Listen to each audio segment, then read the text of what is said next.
Boa noite! Hoje estamos aqui para o nosso segundo encontro, né, Vivimera Talks, onde nós vamos estar falando um pouquinho sobre mitos e verdades na odontologia. E hoje estou aqui, né, com as nossas doutoras, né, as dentistas que trabalham aqui no Espaço Vivimera. A doutora Maís, boa noite. Boa noite. Doutora Elisa. Boa noite. Então, hoje nós estamos aqui para fazer um bate-papo, né, descontraído, para a gente conversar, porque dentro da odontologia, como em várias áreas, tem muitos mitos e, né, e muitas verdades, e onde nós estamos aqui para proporcionar o mais, né, conteúdo, né, verdadeiro para vocês. Né? Então, também queremos dizer que quem quiser mandar dúvidas pode estar mandando, né, no WhatsApp ou no chat mesmo, que nós estamos com suporte, né, hoje aqui, onde ela vai estar nos ajudando e repassando as perguntas de vocês para nós. Ok, meninas? Ok. Tudo bem? Uhum. Vamos iniciar então? Sim. Então vamos lá então. Essa é uma dúvida muito frequente, né? E na verdade as pessoas têm, né, a falsa ilusão. Vamos ver. Doutora Maíse, escova com cerdas mais duras limpam melhor? Não, esse é um mito muito frequente, né? Que muitos pacientes, eles vêm até o consultório e relatam, né, utilizar escovas duras porque as macias não limpam. E realmente é um mito, né? Porque não é a dureza da cerda da escova que vai estar fazendo aí uma higiene mais efetiva, né? E sim a técnica da escovação em si. Além dela não fazer a higiene de uma forma melhor, as escovas com cerdas duras, elas também são prejudiciais, tanto às estruturas dentais quanto aos tecidos gengivais. Então, você pode estar prejudicando, né, a estrutura do teu dente. Isso, com o passar do tempo, pode levar a um desgaste do dente. E as escovas duras, elas também podem levar à retração gengival, né? Elas podem causar esse prejuízo também, além de também estar incentivando aí a hipersensibilidade gengival, a hipersensibilidade dentinária, desculpe, a hipersensibilidade. Então, é algo que a gente deve evitar, né? A escova dura, ela não limpa melhor, sempre é indicado uma escova extra macia, né?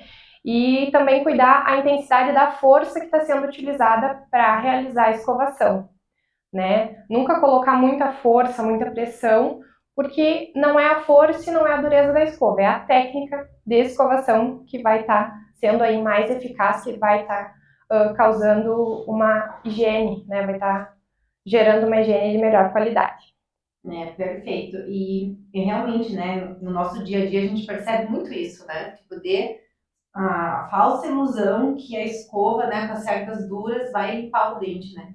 Daí os pacientes muitas vezes aparecem, né, com perda, né, tipo gengiva e sensibilidade principalmente, né?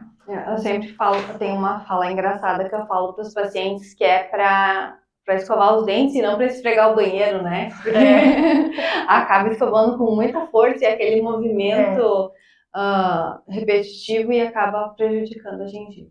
Perfeito. Gostei da analogia. Então vamos lá. O siso, ele sempre precisa ser extraído? Esse é um outro mito também que existe na odontologia, né? Sobre a questão do terceiro molar, né? Que é o siso. Então, não, o siso nem sempre ele precisa ser extraído, né? Se o siso tem espaço ali para erupcionar, para nascer, se você consegue realizar uma boa higiene, né, nesse dente, que muitas vezes, por ser uma região muito posterior, fica mais dificultado. Então, se teve espaço para nascer, consegue realizar uma boa higiene, esse dente está tendo uma atividade ali na oclusão, né, ele tem contato, ele exerce uma função, ele não tem indicação de ser extraído, né? Mas o que a gente vê com muita frequência é que a maioria dos terceiros molares, eles não tem, né, esse espaço para erupcionar, ou muitas vezes erupcionam parcialmente, né? Então fica uma região daquele dente recoberta por gengiva, que fica uma região para acumular placa bacteriana, para acumular resto alimentar, e aquele tecido fica inflamando, né, com recorrência, que causa a pericoronarite, que é um problema também muito comum que a gente vê no consultório. Então, nesses casos, a gente vai indicar a extração desse dente, né? Quando não tem espaço, quando esse dente está com uma posição alterada, em que ele possa estar em contato com o outro dente, né? Em muitos casos pode estar causando uma reabsorção desse dente que ele está em contato. Tem casos de terceiros molares que eles não erupcionaram, né? Que eles estão inclusos, originarem cistos. Então, a gente precisa avaliar individualmente cada caso, né? Para saber indicar se realmente aquele siso precisa ser extraído ou se ele pode ser mantido em boca. Então, não tem como se afirmar, né, que todo siso precisa ser extraído, até porque a gente vê muitos pacientes aí com siso em boca, bem higienizado, que tá ali perfeito, né? Mas tem outros casos que o fato de você deixar aquele siso ali pode estar causando um prejuízo muito grande, né? Aos tecidos, a outros dentes, por ser um dente de difícil acesso para a higiene, muitas vezes é um dente que tem mais facilidade para ter cárie quando ele está ali em boca. Então, tudo isso precisa ser levado em consideração, né? Antes de você indicar ou não a extração. Perfeito.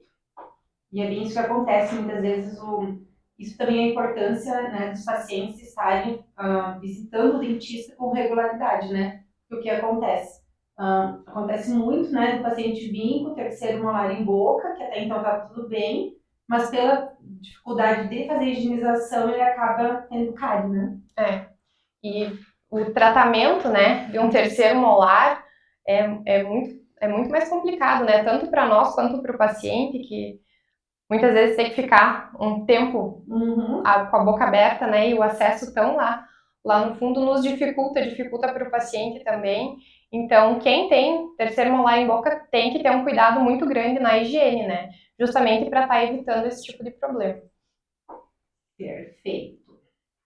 Então, não esqueça, se alguém tiver também alguma dúvida, pode estar mandando para nós, né? Que daí o nosso suporte vai repassando para a gente. Então, vamos continuar. É necessário usar protetor labial? Sim, a gente tem indicação de usar filtro solar, né, nos lábios, até mesmo porque a gente tem uma grande população de pessoas brancas, né, como eu, super brancas, e uma grande quantidade de pessoas que ficam expostas ao sol, que são agricultores, que trabalham com obra. Então, essa exposição ao sol acaba gerando uma predisposição até o câncer de boca, que a gente chama de quelite actínica, tá? Que se a gente parar para pensar, a gente vai lembrar de alguém que a gente não consegue mais ter certeza de onde é o lábio da pessoa e aonde é a pele. Perde a limitação do lábio e da pele. Então, essa é uma alteração com predisposição a se tornar um câncer, tá? Então, para não gerar essa predisposição, então tem a indicação de usar o filtro solar no lábio, sempre, todos os dias. O ideal seria usar de manhã, de meio-dia e à noite não, porque a gente acaba não ficando exposto, né? Mas ao menos uma vez por dia, sim, é necessário usar o filtro solar. Perfeito. E algo que a gente não lembra. A gente muitas vezes foca muito na proteção solar da pele, né? Então, usar filtro solar no rosto, mas o lábio também precisa desse cuidado. Isso. E principalmente os homens, né? Que tipo, a mulher ainda passa batom, não que vai substituir o filtro solar, né? Mas é um cuidado que a gente precisa ter, né? Principalmente o masculino, né? Os homens, cuidar um pouquinho mais, né? Sim, exatamente. E acaba que a gente tem muito mais homens trabalhando em obra, muito mais homens trabalhando na agricultura, expostos ao sol, sem usar chapéu, sem usar o protetor, né? Então, pela nossa colonização ser europeia, tem muitas pessoas com a pele muito branca e, consequentemente, então, a gente tem muitos casos de quelite actínica. Perfeito. Essa daqui é perfeita. Eu adoro essa porque todo dia tem alguém que pergunta, né? Carvão ativado, bicarbonato, clareia os dentes?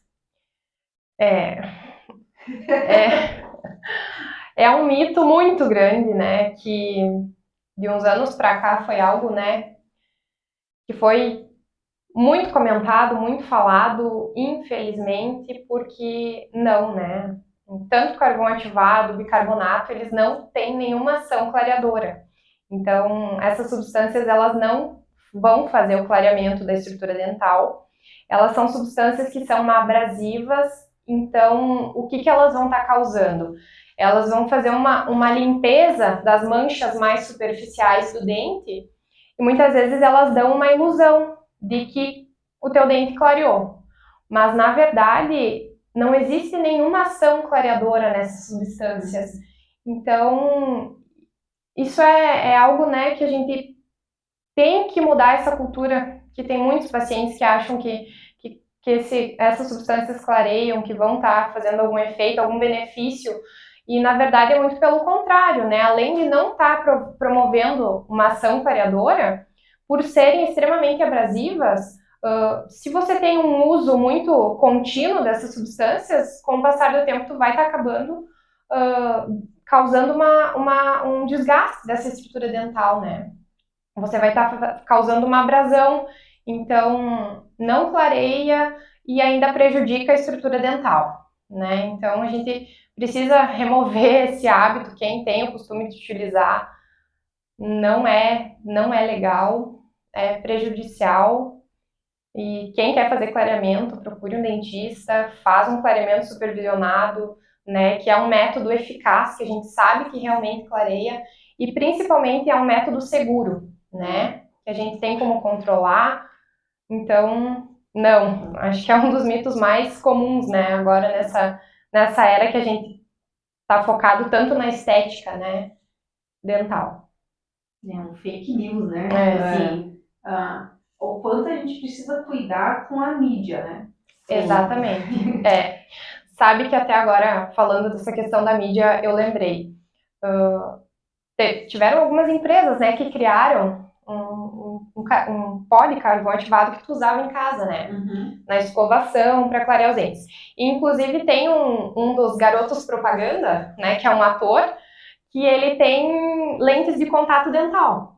Ou seja, ele tem uma porcelana ali no dente dele que não sofre ação de nenhum gel clareador, de nenhuma substância, e está fazendo propaganda de algo que agiria sobre a estrutura dentária.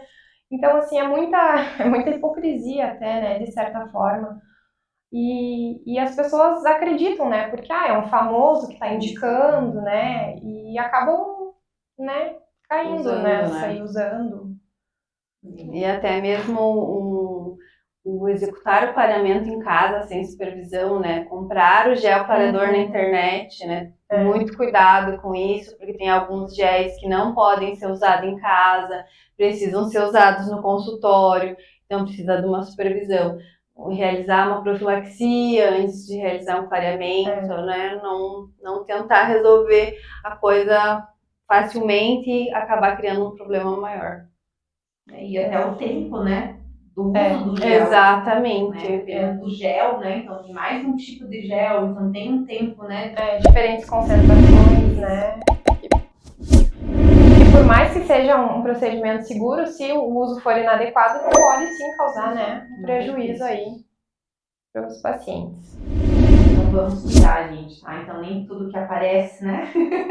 Na mídia, né, é real. Então, dentro da odontologia, né, principalmente essa parte da estética, né, então tem muita coisa, assim, ilusão, né, então vamos cuidar, né, sempre buscar um profissional, né, qualificado, com certeza ele vai saber indicar, né, o que for melhor, né. Então, vamos lá, então. Continuando a mesma linha, né, do clareamento, né.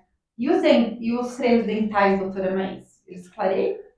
Os cremes dentais clareadores, eles seguem mais ou menos essa mesma linha, né, do carvão ativado, enfim, do bicarbonato.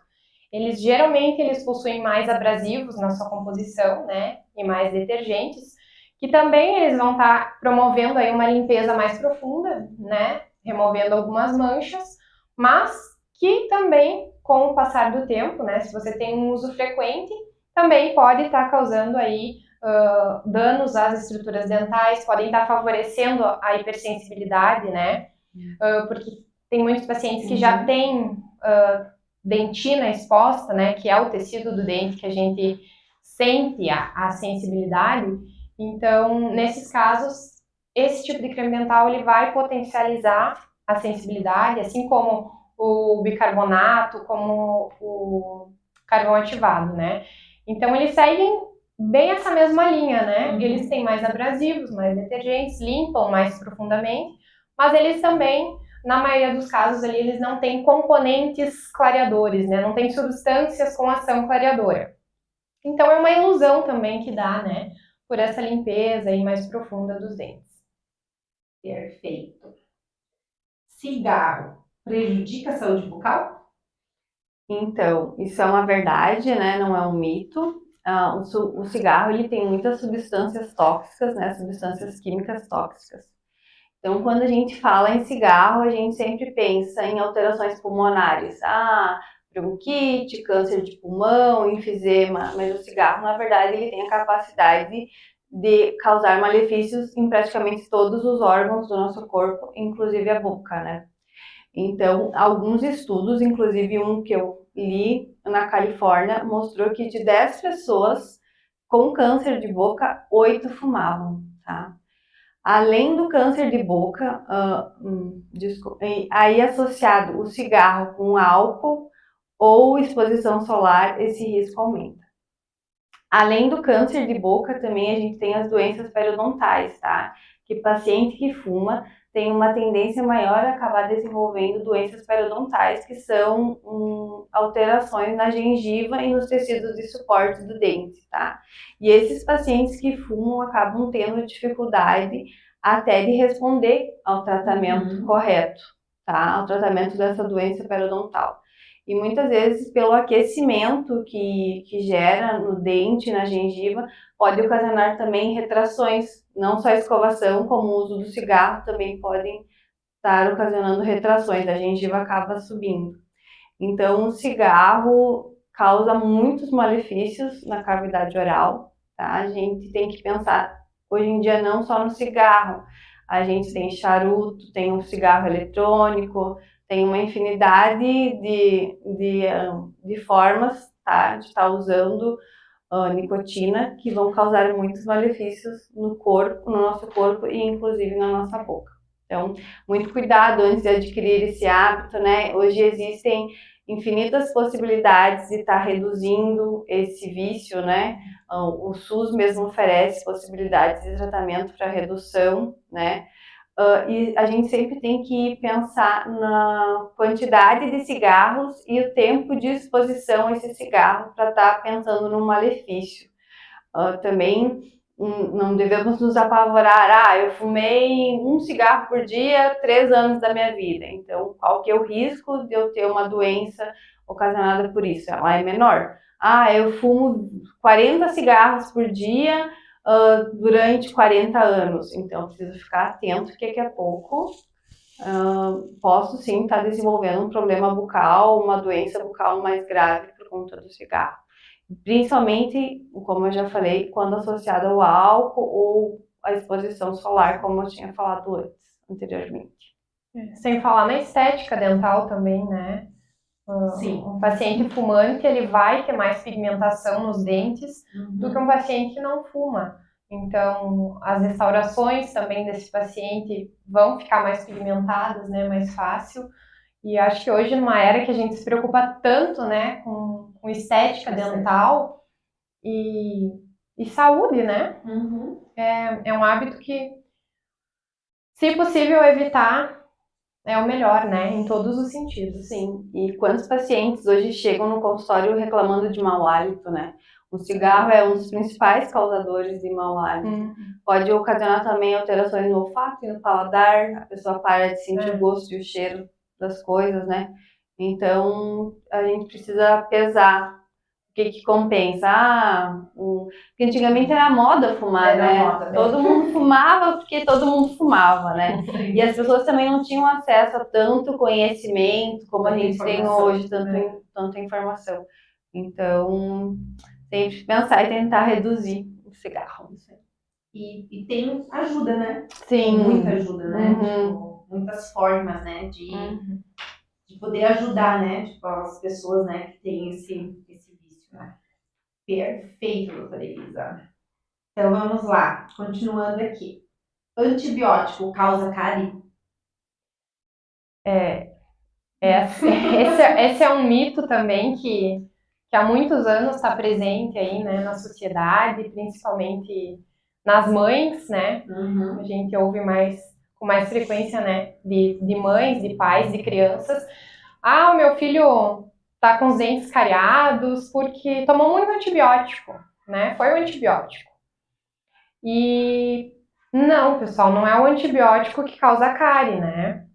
O antibiótico, o que acontece? Muitas vezes, quando é para uso infantil, os antibióticos eles têm alguns sabores, né, para facilitar aí com que a criança possa estar tomando essa medicação.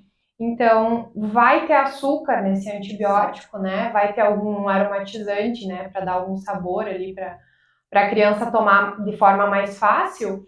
E todo e qualquer alimento que contém açúcar, que contenha carboidrato, pode causar cárie.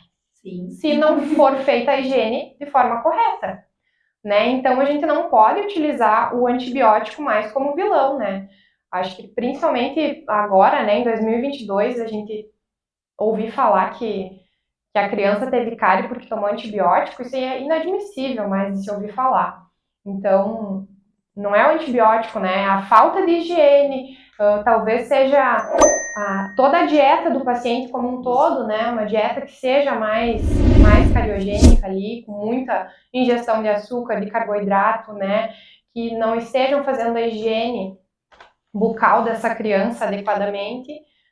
Isso pode acontecer, né? Mas não é por culpa do antibiótico, não é o antibiótico em si que está causando esse problema. Então é um grande mito aí que a gente precisa superar.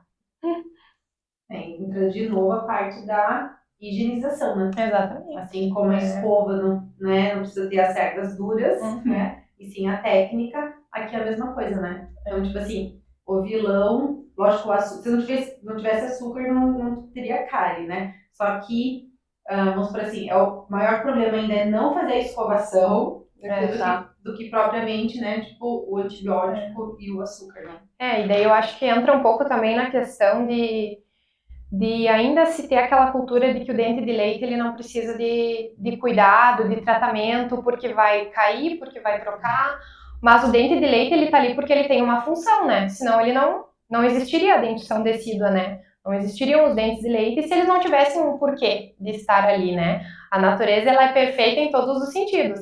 Então, se eles estão ali é porque eles têm uma função e eles precisam cumprir a função deles até o momento deles né, de ser feita ali a esfoliação, a perda desses dentes naturalmente, porque às vezes a perda precoce de um dente de leite pode estar acarretando aí, né, em outros problemas, né, que vão sendo consequências tudo da perda de um dente decíduo, né, de um dente de leite. Então a gente tem que tentar ter dar mais atenção aos dentes de leite, né.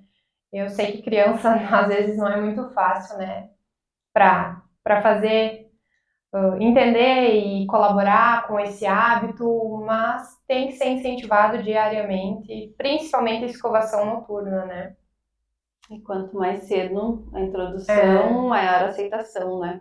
Então, na verdade, a criança ela ainda não tem discernimento para saber o que é certo e o que é errado, né? A responsabilidade é dos pais em relação à escovação. Perfeito. Perfeito. Porque a gente não pode deixar eles à vontade, né? Mas, sim. Né? Tipo, seja difícil. Precisa ter, sim, um incentivo. A escovação não pode ser um momento de estresse, né? Tipo, de briga. Né? Pode ser um momento divertido, mas precisa ter a supervisão dos pais. Né? Ou de algum responsável, né?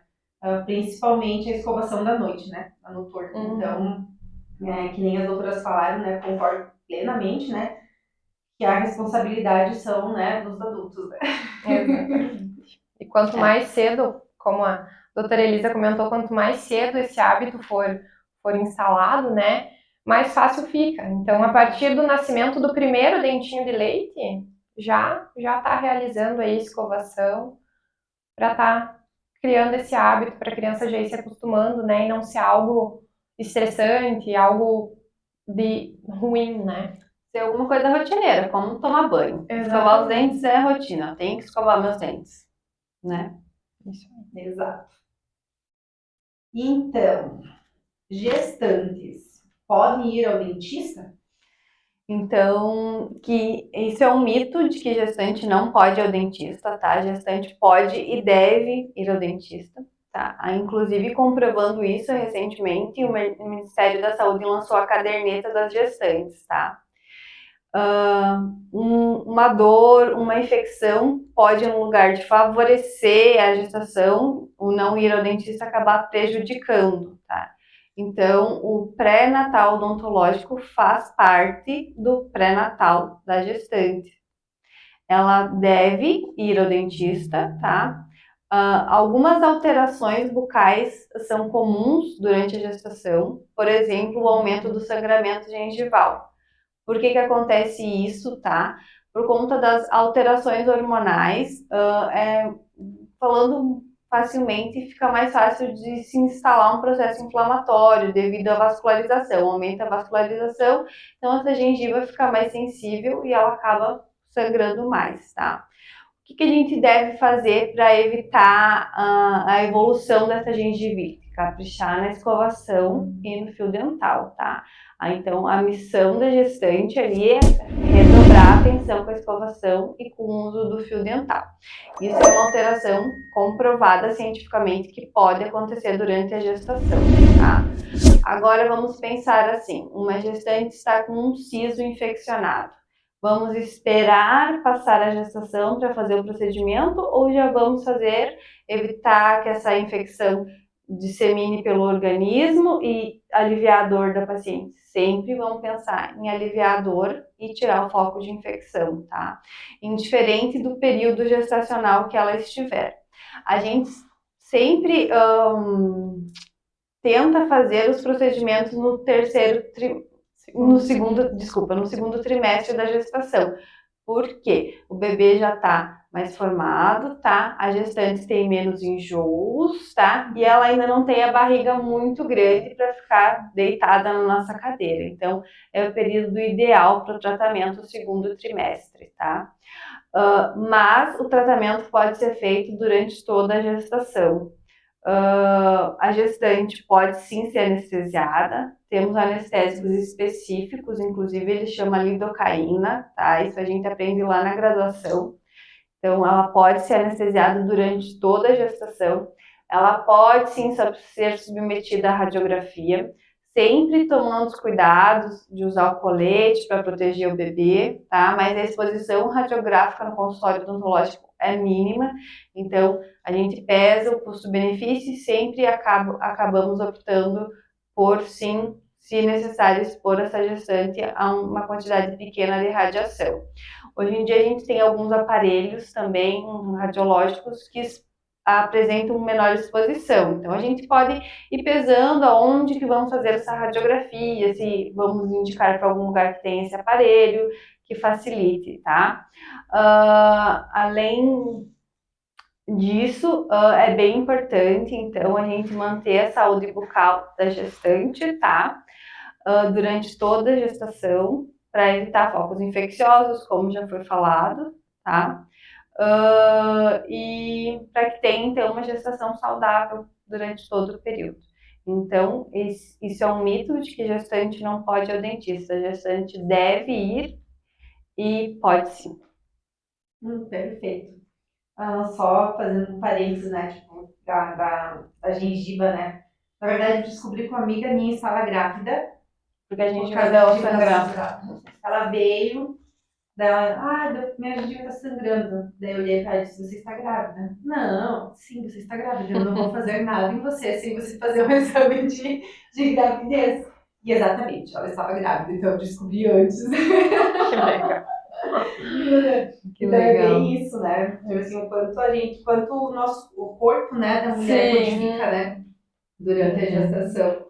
E é exatamente isso. Muitas vezes as gestantes acabam passando, né, por dor, né, por infecções, por medo, né? Porque criou-se um mito, né, que gestante não pode ir ao dentista, né? Tipo, ou melhor fazer anestesia e até mesmo extrações, né? Sim. Perfeito. Então vamos lá, então. Essa também é muito boa, né? Devo parar de escovar ou passar o fio dental quando minha gengiva sangra? É outro mito, então. Na verdade, sempre que a gente tem um sangramento gengival, enfim, né, de alguma região da cavidade bucal, o ideal é que a gente procure, né, um dentista para a gente realmente estar avaliando, né, a causa, a real causa desse sangramento. Mas, geralmente, né, sangramentos gengivais, quando a gente está fazendo a escovação ou quando a gente está passando o fio dental, são causados pela gengivite, né? E a gengivite é causada aí pela má higiene, né? A má escovação, a falta da utilização do fio dental, que vão estar causando ali uma inflamação nos tecidos gengivais, e como sinal de qualquer, né, inflamação, aumenta a vascularização naquela região, então a gengiva ela sangra com mais facilidade. Então, muitas vezes quando a gente está passando o fio dental, está escovando o dente, a gente vê que sangra, a gente para, né? Já para de escovar, já para de passar o fio, e não, né? Ao contrário. É um sinal de alerta que a gente deve intensificar, né, o cuidado ali naquela região, intensificar a higiene naquela região, porque pode ser, muito provavelmente, por acúmulo de placa bacteriana naquela região, né, que está causando aí a gengivite. Mas o ideal é sempre você procurar um profissional, né, para ter certeza, né, do que está acontecendo, porque algumas vezes também podem ter, né, aí outros processos patológicos aí envolvidos. Pra não deixar a doença agravar, né? Exatamente. Se tornar uma periodontite. E principalmente porque muito provavelmente também está sendo necessário ali realizar uma profilaxia, né? Uma raspagem. Então, 6 meses, né, é o ideal. Visitar o dentista, fazer uma revisão, fazer uma profilaxia, né, uma limpeza, para manter tudo em ordem ali, né, pessoal? Eu costumo falar que gengiva sadia não sangra, né? Exatamente. Pode forçar o fio ali que ela não sangra. Não pode sangrar. Durante o clareamento, preciso parar de tomar café ou outros alimentos com cor? Durante muito tempo, né, nós tínhamos essa visão, inclusive a gente recomendava, né, para os pacientes, que durante o clareamento, tanto o clareamento de consultório quanto o clareamento com moldeira que você faz em casa, né, o clareamento caseiro, nós restringíamos alguns alimentos, né, da dieta desse paciente. A gente costuma chamar de dieta branca, né? Então, café, refrigerantes, né, com cor, vinho, muitos alimentos com corantes, né, ou naturalmente coloridos, nós removíamos da dieta durante ali o tratamento clareador, porque se achava que ia causar um prejuízo aí no resultado do tratamento, né, que não ia ter uma eficácia, né, total aí do clareamento se fosse feito a ingestão desses alimentos. E hoje se sabe que o uso, né, o consumo desses alimentos, dessas substâncias, desses pigmentos, eles não interferem no tratamento clareador, né? Então, o teu clareamento ele não vai ser prejudicado, não vai clarear menos pelo fato de você estar fazendo a ingestão, então, de café, né, de outras substâncias coloridas, com pigmentos. Então, não é mais necessário, né, fazer nenhuma restrição na alimentar, porque o clareamento vai agir da mesma forma, né? Não vai afetar aí o resultado final do tratamento. Graças a Deus, né? Tem gente que não vive sem café, né? Você imagina você deixar aí 3, 4 semanas uma pessoa que é viciada em café sem café. Sim. Quem tá por perto é que sofre, né? Isso aí. Então, isso veio para ajudar. Para ajudar muito. Legal. Alguma pergunta? Nada? Tudo quietinho? Perfeito. Então, vamos continuar aqui. Infecções bucais podem gerar problemas cardíacos? Isso é verdade, não é mito, tá? A gente tem duas situações que podem gerar problemas cardíacos. Primeiro é inflamação, tá? Uma inflamação na boca pode acarretar no aparecimento de um infarto do miocárdio ou de um AVC, tá? E outra situação que é uma infecção. Então, uma infecção, um foco infeccioso na boca, pode, através da corrente sanguínea, ser levada até o coração. E se a pessoa tiver alguma alteração em alguma parte desse coração, uma alteração pré-existente, tá? Essa infecção, então, pode se instalar no coração, que é o que a gente chama de endocardite bacteriana, tá? Então, fica a dica de que é muito importante quando a pessoa tem alguma alteração no coração, ou um sopro, que é popularmente falado, ou a pessoa já tem o diagnóstico de alguma alteração em alguma válvula. Enfim, é muito importante falar para o dentista, tá? Para o dentista, então, já capacitado, tomar as medidas preventivas cabíveis, tá? Em alguns casos, há necessidade de se usar um antibiótico antes de fazer alguns procedimentos odontológicos. Então, é muito importante esse cuidado. Então, é verdade, sim. Precisamos cuidar, né? Às vezes, acho que tem muitas pessoas que acham que a boca é algo isolado, né? Não é do corpo. Que a boca é algo à parte. E não, né? Tá tudo interligado, tá tudo relacionado. Então, nunca negligenciar, né? Uma infecção em algum dente, né? Ou algum problema bucal, porque pode evoluir para algo mais grave. E às vezes as consequências são irreparáveis, né? Principalmente na minha área, que é endodontia, que é tratamento de canal, é muito comum. Meu dente estava doendo. Agora parou de doer, então não vou mais procurar atendimento, né? Isso não pode, estava doendo, tem alguma coisa errada. Se não dá para procurar hoje, então vou procurar amanhã, mas vou ver o que estava acontecendo, né? E como a doutora Maíse falou, a nossa boca está ligada com o nosso corpo todo. Acho que dificilmente, se uma pessoa tivesse a perna infectada, ela deixaria de procurar atendimento, né? Então é isso. Eu vejo assim que falta muita ainda conscientização da importância de ter uma saúde bucal. Sim. Né? As pessoas muitas vezes não se dão conta que tudo entra, entendeu? Todo o nosso organismo é através, né? Até agora eu lembrei, a gente tinha falado das gestantes antes, né? Problemas bucais, né, periodontite em gestante, pode levar ao parto prematuro e bebê de baixo peso. Então, é um dos motivos também que as gestantes precisam vir no consultório odontológico, porque, imagina, né, um problema na boca pode acarretar num parto prematuro e um bebê de baixo peso. Então, né, é mais uma garantia aí de que tá tudo interligado, né? E o tratamento preventivo sempre, ele é mais fácil para o profissional executar, mais barato para o paciente, né?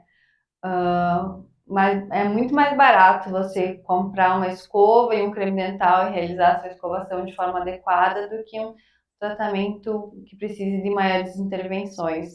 É muito mais fácil você vir ao dentista e fazer uma restauração, um início de cárie, do que você fazer um tratamento de canal, pino e uma coroa. Ou então, vamos ter que tirar o dente e colocar um implante, enfim. Então, o tratamento preventivo é sempre mais fácil para todo mundo. Toda mancha preta ou escura no dente é cárie? Então, não, tá?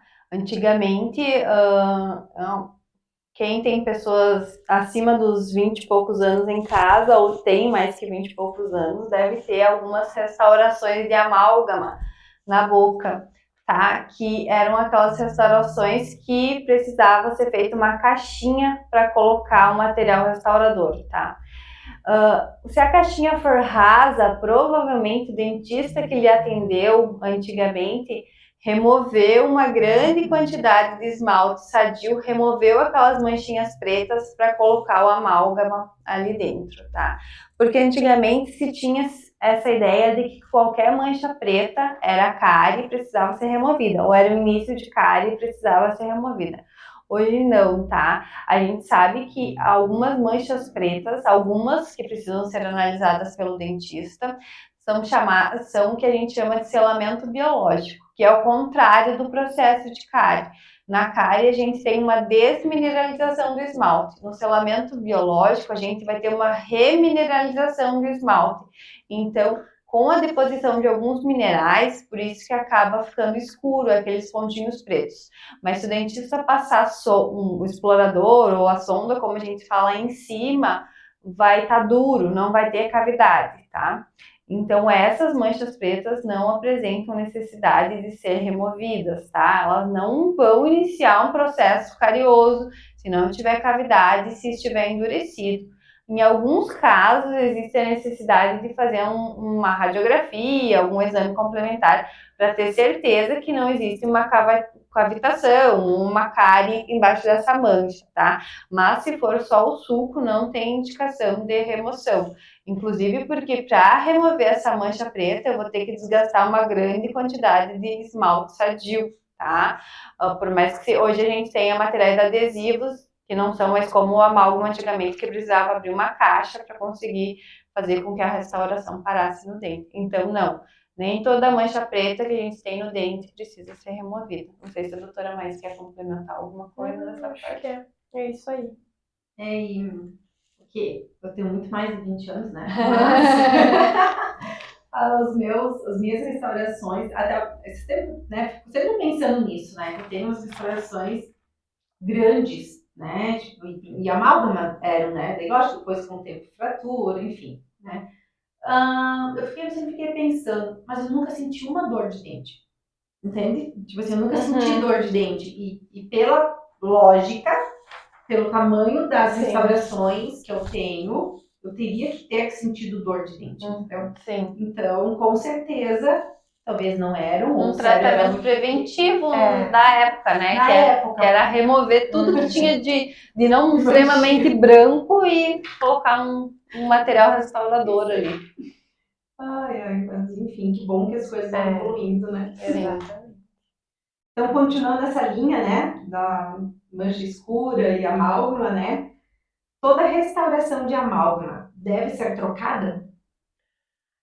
Isso é algo que é bem discutido, né, na odontologia, que são as trocas, né, das restaurações de amálgama. Então, assim, não é uma regra, não são todas as restaurações de amálgama que devem ser removidas, né? Então, é um mito, né, a gente falar que todas as restaurações de amálgama devem ser removidas. Deve ser avaliado, né, individualmente, cada dente, cada restauração, para que seja avaliado ali se tem a necessidade da troca ou se não tem. Então, o que hoje a gente tem, né, como base? Restaurações de amálgama muito extensas, né, muito grandes, que envolvem né, mais de 3 superfícies ali, 2, 3 superfícies.